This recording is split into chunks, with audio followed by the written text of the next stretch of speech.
ফাইল্লাম তাফআলু ফাযানু বিহারবিম মিনাল্লাহি ওয়া রাসূলিহি। আল্লাহ বলেছেন, বান্দা যারা সুদের কারবারের সঙ্গে জড়িত রয়েছে কিন্তু তোমরা সুদের পাওনা বকেয়া ছেড়ে দাও নাই, আমি আল্লাহর হুকুম শোনা সত্ত্বেও, আমি আল্লাহর কোরআন জানা সত্ত্বেও তোমরা সুদ খেয়েছো, আজকে আমি আল্লাহর সঙ্গে যুদ্ধ করো। কেউ যুদ্ধ করতে পারবে না। আল্লাহ ডাক দিয়ে বলবে, লিমানিল মুলকুল ইয়াউম লিল্লাহিল ওয়াহিদিল কাহ্হার। আজকে এই মহা দিবসে কোন ক্ষমতাধর ব্যক্তির ক্ষমতা থাকবে না।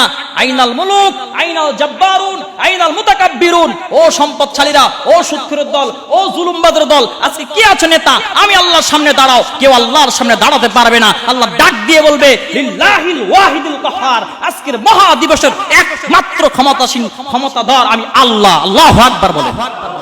আজকের নেতৃত্ব চলবে আমি আল্লাহর। আল্লাহ তাআলা সামনে ওরা দাঁড়াতে পারবে না।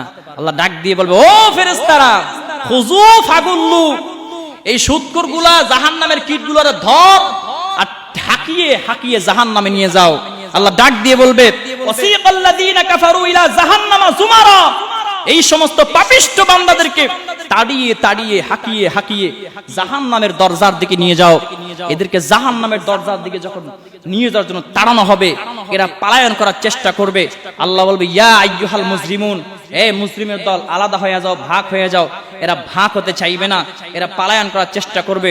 তখন ফেরেশতারা আগুনের শিকল দিয়ে ওদেরকে বেরি পরিয়ে টেনে হেসড়ে জাহান্নামের মধ্যে নিক্ষেপ করে দিবে। জোরে কর নাউযুবিল্লাহ। এই জাহান্নামে কি যাইতে রাজি আছেন নাকি?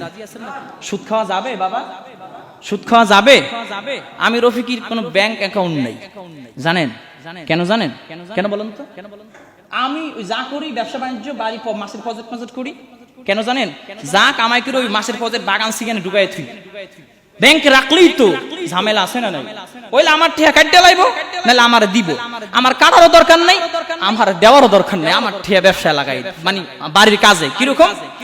বাগান, আপনি বাগান করেন, আপনি মাছের প্রজেক্ট করেন, আপনি দোকানদার করেন, আপনি ব্যবসা করেন, সমস্যা আছে? ফাও রাইকা সুদ খাওয়ারও দরকার নেই, সুদ দেওয়ারও দরকার নেই। ঠিক কিনা বে ঠিক? কারণ কোরআন যারা জানে, জানিও যদি না মানে, আল্লাহর কাছে জবাবদিহিতা আছে না নাই? আছে না নাই? আল্লাহর কাছে জবাবদিহিতা করতে হবে। যারা মুসলমান পরকালকে অবশ্যই বিশ্বাস করে, এতে কোনো সন্দেহ নাই।